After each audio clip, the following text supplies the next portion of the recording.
Hello, everyone, and welcome. My name is Andrew Kramer, and, let's start this presentation, okay?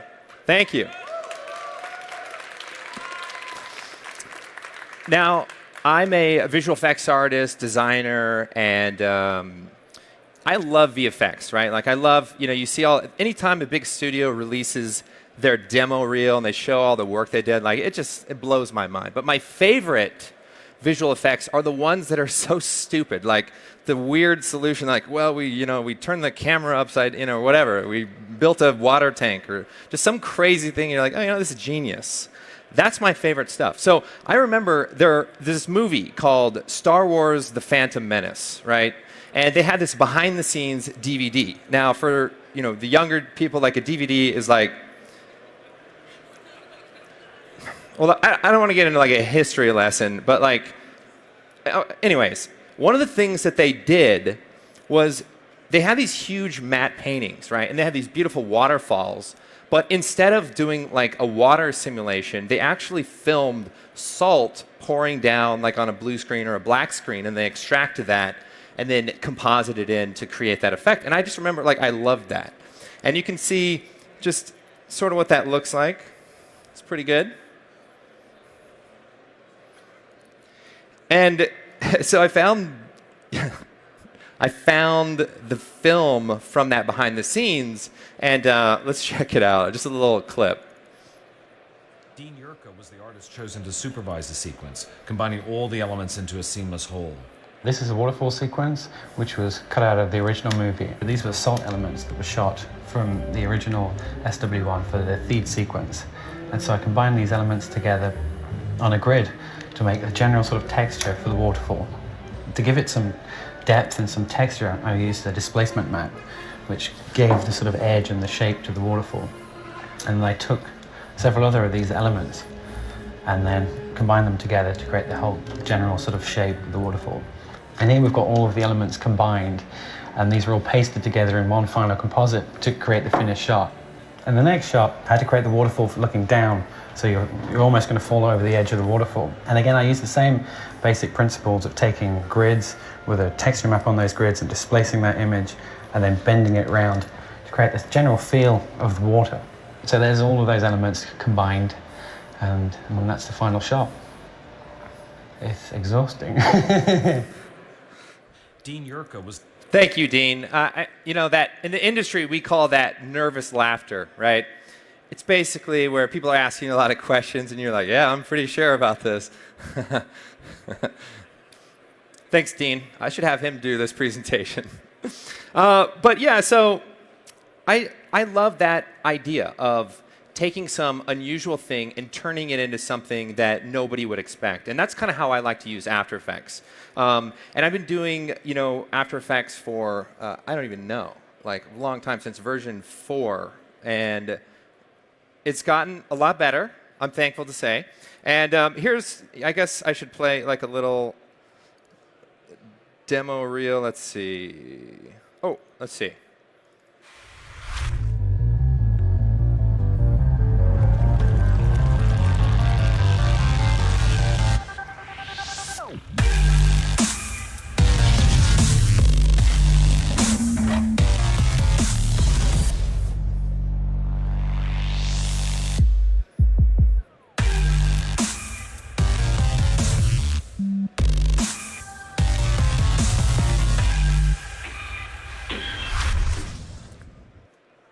Okay.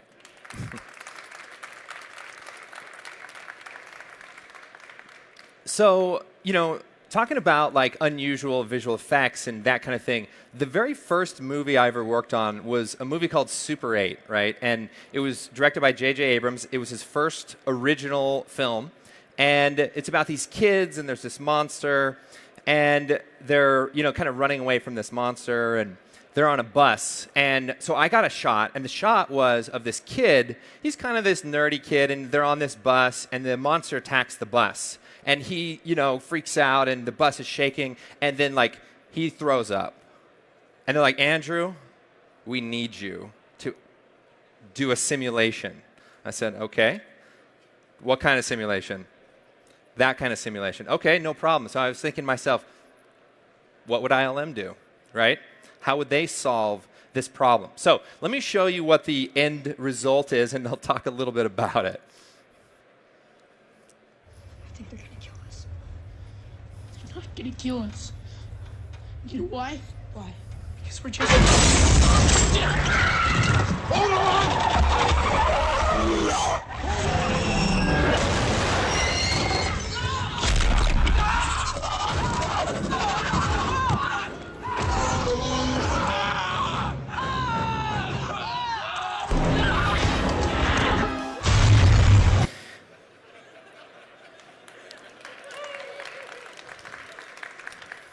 Thank you, thank you. Listen, I always wanted to make movies when I was a kid. Growing up, you know, like I loved it. Jurassic Park, like everything about movie magic. I mean, it's all right here. Okay. So, for me, it's about making my parents proud because, at the end of the day, if you're not doing what you love, like, come on. Check this out. There's like a shadow, like on the inside, and what I did is it's like vegetable soup, okay? You know, I'm thinking, man, how do I pull all of my... All right. I said, are we doing this presentation after lunch? Good. All right. Now, on to the presentation. So I really like to do unusual effects. And there's an effect in After Effects called CC ball action. Right? It's a classic, okay? And I wondered if it could be used to create some kind of like a sand simulation. And almost, right? So in this particular effect, I'm using this effect called CC ball action to create this simulation, basically. So let me pull open this quick project. Okay.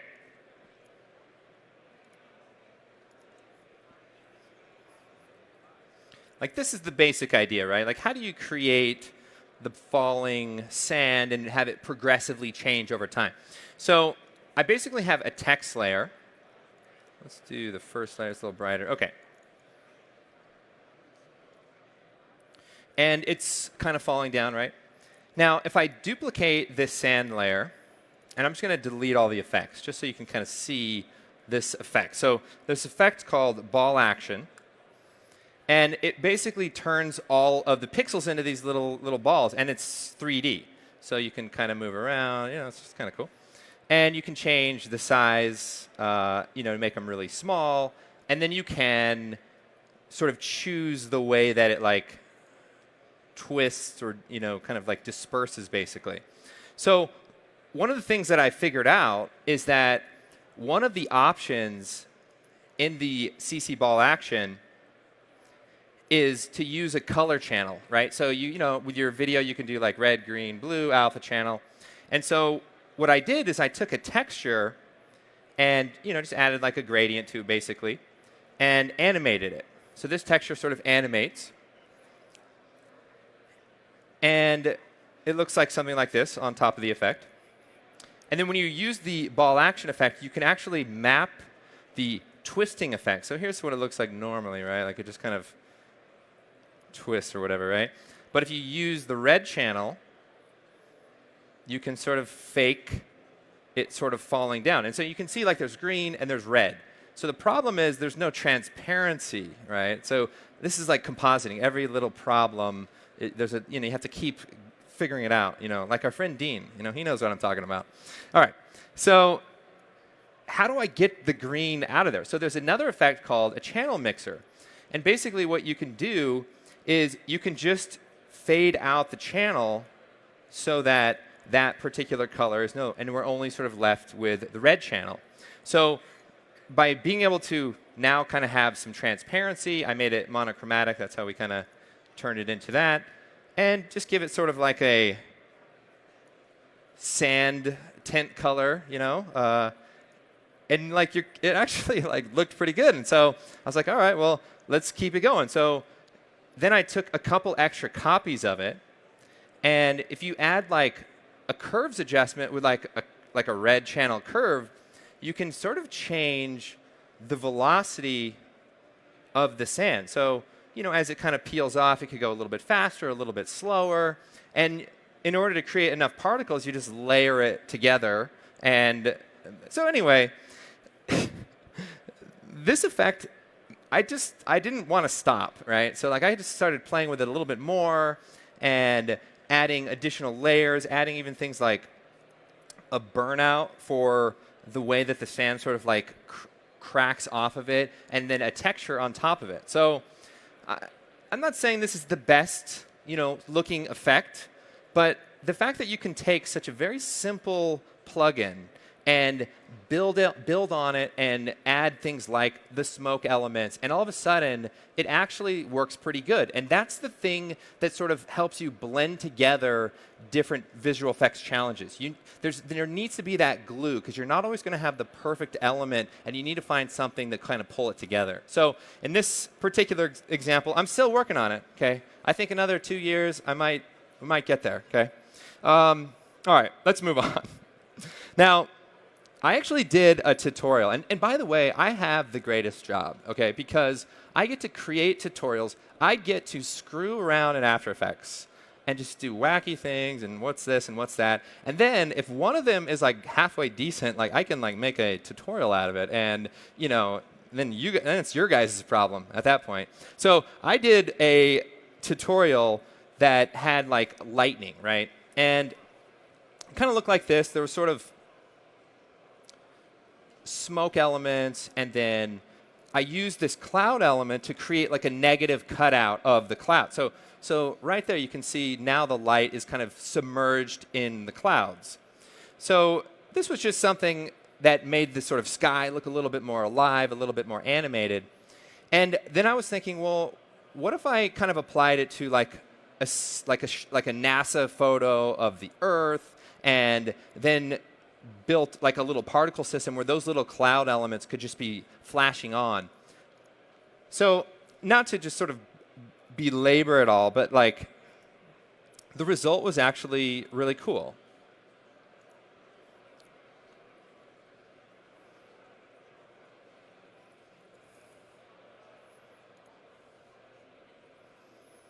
So I'm actually using this plugin called Orb, which just does sort of 3D spheres.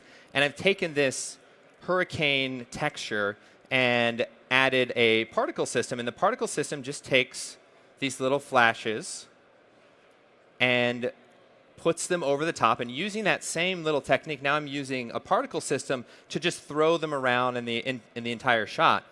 And if we look at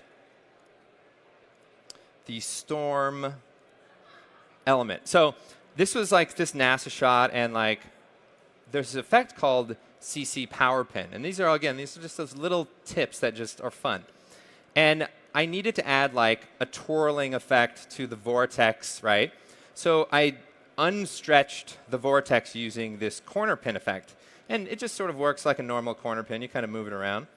And then you add a twirl effect, just a deformation, right? Like right on top of it, or you got to go the right way, something like that. And what's cool is that once you're done with the power pin effect for the corner pin, you can duplicate it, put it after the deformation, and then click unstretch. And it basically turns the image back into its original version. And there's some settings for the perspective to get it exactly right.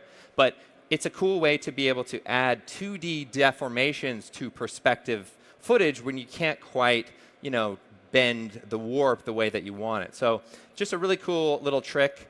And then you can have this like fun storm effect that actually looks somewhat believable. A little camera shake, maybe a lens flare too. It's up to you, okay?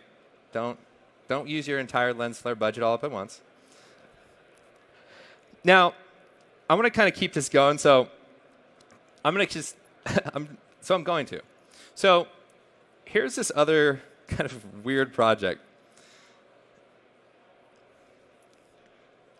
So you guys all have seen those like cool like I don't know if you like had like a magazine, and inside it there's like like a slice of the ocean, and it's like, and then you can see like the layers of all the sand, and I just thought those were like really cool. I was like, all right, that's kind of cool. How would you do that? Maybe you could do a 3D rendering and stack it together. Well, what I was thinking is, what if you took an actual aerial photography, right? And you take the aerial photography, you stabilize the footage, right? Or you track it, right? You get a 3D track. And then you roto it out so that you can just extract the parts that you want to keep. And because you have that tracking data, it's actually a lot easier to do roto. You just kind of put the roto in 3D space, and it kind of sticks on to the layers. So then you have something like this. And then there's this another effect called CC cylinder, right? And it basically takes a texture and wraps it into a cylinder that's actually 3D aware. And so you just size it to be the size of your, your thing. You make a fake little shadow. Now, there is one small problem, which is you have all these trees over here, and they're kind of like, it just looks a little bit weird because, so then you just like put a bunch of trees on top of it, okay? And you can put these trees everywhere, okay? Fill up the whole scene, cover up all your mistakes, okay? Deny everything. You know what I'm talking about. So anyway, just again, finding fun little ways to take existing content and sort of like make it into something new. There's another really cool trick that I like, and I told Sam Loya that I would get him into this presentation. And for the low price of okay, I'm going to just run through this one really quick, but this is a really cool trick, okay? So let's say that you have some footage that you film on a green screen, and you're going to add a 3D track to it, and when you're done, you're like, oh my gosh, this is the worst camera move. I want to change the camera move, right? But like, I want to 3D track it. I want to zoom. Like, what are you going to do? So what you can do is you can 3D track it. So let me just reset this here real quick.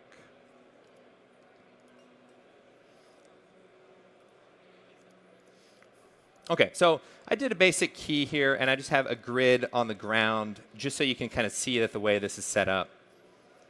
So the thing about a 3D track is that all of the points of contact should be solid, right? So the light stand, they're all kind of stuck on this grid, and he's there. And I can move the background. But what I can't do is I can't change the camera. I can take all of this, and I can maybe move it or kind of like slide it around, but I can't change the camera. But there is a cool trick that you can do with 3D tracked footage. And it's basically like this. It's one of these things that you can never do right on the first try, but I'm up for a challenge, okay? Here's basically how it works. You have your tracked footage, and there's a keyframe on every single frame. The footage is locked to the camera. It can't be married. But what I can do is I can duplicate the camera and delete the keyframes on the first frame, and then reset the camera so that it has the same field of view as the original camera, okay? Then I take the footage of Sam, and I'm going to turn it into a 3D layer. Now, when you create a 3D layer and a default camera, it's always perfectly synchronized. So what I'm going to do is I'm going to parent it now to that new camera. And if I look over at the custom view, let's see. Before I do that, I'm going to, actually, I knew this would happen. It's good. I'm going to parent it to the new camera. That's the key here. Reset. Okay. Let's just look at the custom view. Oh yeah, it's just a little bit dark. So there's the footage, and you can see it's in the field of view of that camera, right? It's like locked in there. And because it's parented, if I move this camera, it stays in that field of view. So in other words, it will always be locked to that camera. So in order to create an additional camera motion on this, what I need to do is parent this camera to the tracked camera, right? So now that new camera is always kind of following the other camera. And now if I take the footage of Sam and parent it now to the new camera and look through the custom view, watch what happens. As the camera moves, so you can see the track of that camera, it follows inside of that view. But here's the cool part. The new camera, let's see. The new camera can now be altered and change the point of view. So like if I look at here and I zoom the camera out, say 3000, I'm changing the perspective of the camera. I can pan the camera. So panning it over this way, and everything is kind of locked in. And so here's what that looks like when you actually see it in motion. So my original motion is there, but now I can, add a little bit more direction to the shot. Look over here, and it's just a matter of parenting those cameras in the right order. One day I'm going to figure it out. All right. Now, that's not true. That's actually not true.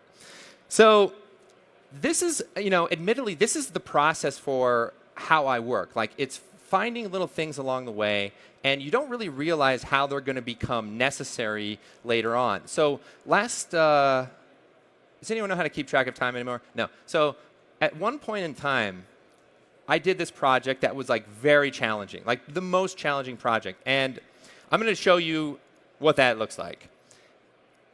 So I did the direction and visual effects art with an awesome team, and we put together this animation. And I haven't had a chance to talk about it here, so let me just play it. And it's got some sound, so here we go.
So there's, it's taking me back. It's taking me back. A lot of action. I feel like Dean. I'm like, so there's a lot to talk about with this whole project and kind of some of the different things that went into it. And one of the things that I wanted to do very early on with the project was create a procedural sky system, okay? So in the very beginning, there's this transition where we go from, with this galaxy, and then we go like the day it becomes night, and then it kind of becomes day. And I thought that was really cool. I thought, what if we created like a system that was like dynamic and could be controlled? So I basically created a system like that. So in After Effects, with a lot of layers, I built this system that allows you to control the sort of time of day of a sky system. You can add haze, you can kind of control the density of the light, of the fog, exposure, all that kind of stuff. And it goes to like a night system. And it's basically just a gradient system with an animation. So I basically animated a sunrise, just like this. And then I did a time remap that linked to the position of the light. So as the light moved up, the progression of the animation moves forward, so that way you could sort of see it occur. Now I'm going to create like a more in-depth tutorial for this, but just the fun of it is just that it was possible, right? Like, and that's what this sort of is all about. It's like, what is possible? I was looking at sunsets, like stock footage. I didn't want to go out and actually look at them, but Adobe stock, check it out. But anyway, this whole system is just built with like little gradients, and it's animated, and it's 360 degrees.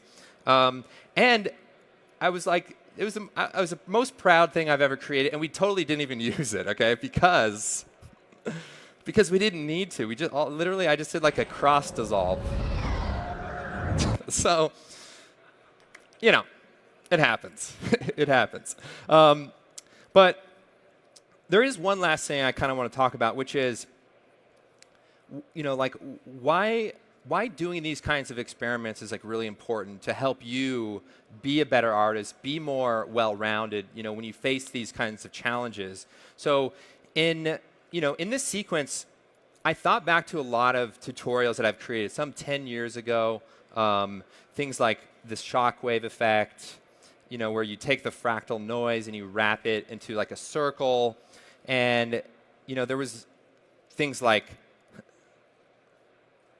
this particle storm moving through, I don't know, this reflective ball, very reminiscent. I did like this submerged tutorial where like I traveled down with like a camera projection, a city effect. And again, you know, obviously, like, look at After Effects. It's, you know, it's all grown up. They grow up so slow, don't they? So I'm looking at this, and then I was like, oh my gosh. Like, I'm using all of the things.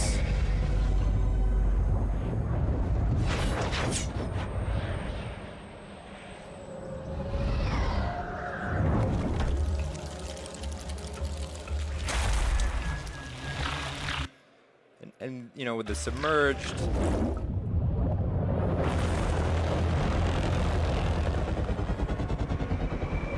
And of course, this sort of like glass.